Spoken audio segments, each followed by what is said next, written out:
Moi, je suis Claire. Je suis à la Vallée des Saints par le fait que je suis grand mécène d'une des statues, qui est la statue de Saint-Clair, qui porte mon prénom. Et je suis émerveillée par le parcours que cette statue m'a fait faire, puisque c'est Claire au masculin, que mon prénom c'est Claire au féminin, et que grâce à ça, j'ai découvert la sonorité Claire. Et donc, autour de tout ça, je travaille sur la question de la sonorité, qui est la musique de la vie.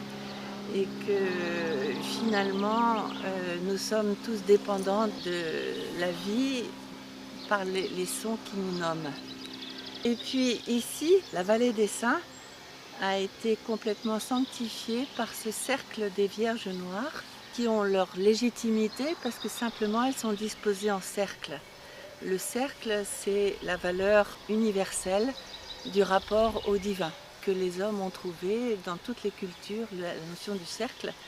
Et ce cercle, qui est avec des effigies de la Vierge Noire, fait écho, est un petit peu en harmonie avec le cercle des 7 saints fondateurs qui entourent la butte, qui est le sommet du parcours de la vallée des larmes duquel on vient, et on monte vers le sommet de l'apogée.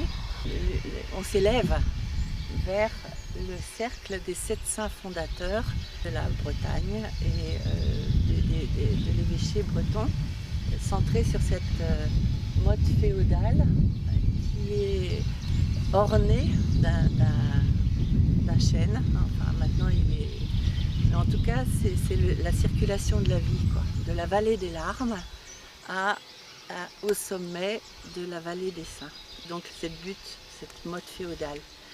Et c'est en écho, donc là il y a 7 saints fondateurs, là il y a 6 Vierges Noires, parce que le 7e fondateur c'est le centre, qui est magnifié par ce menhir, qui est en fait la Sainte Vierge qu'on retrouve partout dans tous les textes mystiques, qui est la Sainte Vierge fondatrice, qui est l'espèce de faisceau lumineux transcendant qui va du sous-sol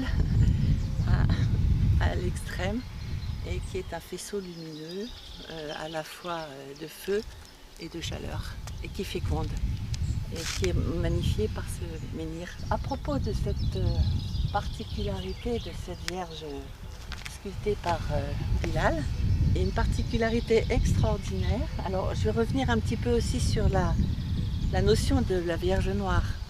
La notion de la Vierge Noire, elle apparaît dans l'Occident médiéval et qui est quand même très ciblée après les années 1000. L'Occident médiéval, on en trouve partout, et particulièrement en Bretagne, bien évidemment, mais c'est daté du médiéval, quoi. Et alors, si on recherche un petit peu les origines avant les années 1000, du 1er siècle, en fait, on a très peu de textes écrits sur ce qui s'est passé, mais essentiellement figurés. Et en fait, on retrouve cette notion de Vierge Noire chez Sarah la Noire, qui est en fait une esclave noire des 3 Vierges des Saintes Maries de la Mer. Alors, si je me souviens bien, les Saintes Maries de la Mer, c'est Sainte Marie Salomé, Marie Jacobée et Marie-Madeleine, bien évidemment, qui sont fêtées donc par les Gitans. Et en fait, si on remonte à Sarah la Noire, donc les Vierges Noires avant les années 1000 seraient rattachées à Sarah la Noire, qui était une esclave noire de Sainte Marie Salomé ou Jacobée, enfin je ne sais plus laquelle. Et si on remonte encore plus loin dans la Genèse, Sarah, si on regarde le fil de cette sonorité Sarah, qui a 2 A, on retrouve Sarah qui est la femme d'Abraham, et par là on retrouve les 3 religions monothéistes abrahamiques, qui sont la religion de l'islam, les chrétiens et les juifs. Dans la statue de Bilal, c'est qu'on retrouve mélangés les 3 religions, les symboles des 3 religions abrahamiques. Et c'est ça que je trouve extraordinaire dans cette statue. Et puis bien sûr Marie, pas dit bien évidemment que les Vierges Noires de l'Occident occidental sont rattachées à la figure de mère de Jésus, le ressuscité. Donc cette statue, elle est dans un seul bloc, et ça c'est remarquable parce que la terre mère La continuité de transmission de la vie, elle est inhérente à la nature avec un grand N, puisqu'elle se répète constamment et elle n'a pas besoin d'un autre ensemencement que par la chaleur et l'eau, la chaleur et la lumière, et le feu et l'énergie. Donc en fait, elle s'auto-entretient, mais elle est quand même fécondée par l'eau d'une part, et par la chaleur et la lumière. Si vous n'avez pas de lumière et pas de chaleur et pas d'eau, il n'y a pas de vie. C'est ce binôme géniteur entre une sainte Vierge, qui n'est pas la Sainte Vierge, et le I de interface, eh ben c'est le I de l'inspiration. Si vous voulez, c'est ma propre manière poétique de décrire le mystère de la création continue et qui reste tout à fait un mystère, même si il y a des tas de gens qui mettent des mots dessus, mais quand on met un mot, on enferme le mystère. Donc le mystère, il y a un Y qui est le I. Voilà.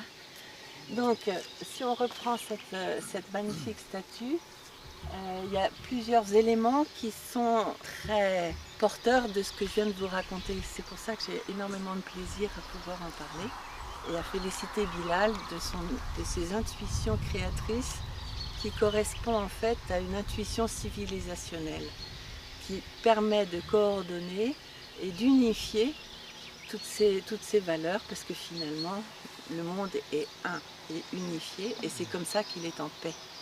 Et ça c'est très important, parce que finalement c'est de la terre, quoi. Le granit c'est de la terre du style immobile, fossilisé, mais c'est de la terre. Et donc en fait il est posé à même la terre. C'est pour ça aussi que c'était très bien qu'au moment de l'inauguration, on ait dégagé la terre pour la mettre à même dans une continuité entre la terre immobile de ce lieu et puis la greffe de la terre, enfin la terre redressée, du granit qui vient aussi de ce lieu. C'est la même chose, c'est rétablir une continuité qui avait été décalée ou détruite, mais en fait on a décalé du granit d'ici à ici, on l'a replacé à sa place, quoi. C'est pas, on n'a pas créé quelque chose, on a fait dans une continuité. Cette continuité est très très importante pour moi. Bilal m'a bien expliqué qu'en fait il évidait, mais il gardait le bloc. C'est juste, c'est pas important, c'est juste. Et pour moi c'est la justesse qui fait l'unité, c'est pas la justice. C'est aussi la justice, évidemment. Donc là, on voit toutes les forces de vie, quoi, qui sont dégagées comme ça par ces espèces d'images, de forces comme ça, de vagues de vie. Ça part derrière, c'est épuré, donc un peu comme la proue d'un bateau ici, qui émerge. Et puis derrière, si on la regarde de derrière, cette statue, on voit qu'elle va vers l'avant, quoi. Elle projette vers l'avant, elle s'ouvre comme un entonnoir. Elle s'ouvre vers la vie, quoi. Ça, c'est le principe féminin de base. Le principe féminin, c'est l'ouverture, c'est l'accueil. Et puis, on accueille la vie en soi, et puis on la mijote pendant le temps d'un travail, de la grossesse, 9 mois, c'est quand même pas rien. Et après, on expulse. Donc c'est à la fois l'entonnoir de l'accueil et l'entonnoir de l'expulsion. C'est magnifique, ça. Et puis derrière, on voit cette croix. Alors cette croix, Bilal dit que c'est une croix qui correspond à un vitrail qu'il avait dans son atelier en Syrie. Mais pour moi, il a mis la croix, pas exactement en croix stricte, mais un petit peu décalée pour en faire la croix du Christ. Donc on peut la voir comme on veut. Mais en tout cas, c'est inspiré de son atelier en Syrie. Il est de culture musulmane. Il n'a rien à voir avec le Christ, mais n'empêche qu'il a fait cette croix derrière. Et ça, c'est son imaginaire, sa disponibilité à l'inconscient collectif culturel chrétien. Et ça, c'est magnifique de l'avoir mise là, en toute fierté. Il n'a pas camouflé cette petite croix dans un petit coin, histoire de dire que... Non, non, en toute gloire, en toute gloire. Voilà, c'est une croix glorieuse de la résurrection qui est symbolisée par l'enfant que présente Marie. Parce que Marie, c'est un enfant. Elle a fait un enfant, mais la nativité contient la résurrection. Parce que sinon, ça n'aurait pas de sens. Cette présentation de l'enfant qui est en élévation. Cet enfant, il est en élévation et il n'est pas tenu, il est juste présenté. C'est-à-dire que c'est l'enfant roi, l'enfant ressuscité, l'enfant Dieu, qui n'a pas de temporalité, humaine. C'est le Saint Jésus, Saint S-A-I-N-T bien sûr, qui sort de son sein. Voilà. Et puis bon, bien sûr, il y a l'auréole qui montre que c'est le Saint ressuscité, c'est Jésus ressuscité. Et puis donc, ce qui est symbolisé aussi par le fait qu'il n'y a pas de contact direct entre les deux mains. Normalement, il devrait y avoir un espace, mais j'ai discuté avec Bilal et c'est un peu compliqué de faire un espace là d'un point de vue de la structure. Mais on voit bien que le travail du granit est complètement différent et on voit bien qu'il ne s'agit pas d'un contact, sinon ce serait un collet qui ne serait pas travaillé comme ça avec cet espace-là. Et puis ce qui est remarquable aussi dans cette statue, c'est qu'effectivement cette Vierge elle est habillée. Parce que si elle n'était pas habillée, ça voudrait dire la nudité trop humaine. Et donc en fait elle est habillée, elle est vêtue d'un vêtement, comme après le baptême, on est vêtu d'un revêtement blanc, d'un vêtement blanc, pour bien dire que la nature de la filiation n'est plus humaine. Elle est habillée, elle est vêtue d'un vêtement sacré. Ce vêtement n'est pas anodin puisque c'est le vêtement qui décrit l'appartenance à la Palestine. C'est un kéfir, je crois que c'est comme ça que ça s'appelle. Et ce sont les dessins noirs et blancs. Encore une fois, on est dans le noir et blanc qui rappelle le noir et blanc du drapeau breton et qui rappelle la dimension symbolique du drapeau breton noir et blanc qui passe à travers toutes les cultures, à travers l'universel. Et c'est la dimension universelle du drapeau breton qu'on retrouve dans le kéfir, qu'on retrouve dans les dessins de cette Vierge. L'auréole de la Vierge qui n'est pas la même que tout le monde, puisqu'elle contient le symbole des rameaux d'olivier qui sont dans la culture musulmane, qui témoignent de la paix, du rayonnement, de l'accomplissement, de l'aboutissement, de la grandeur humaine surtout. Elle dirige le regard de celui qui la contemple vers son fils. Donc elle est bien à sa place de pontife, on appelle ça comme ça, passeuse de lumière vers le Christ.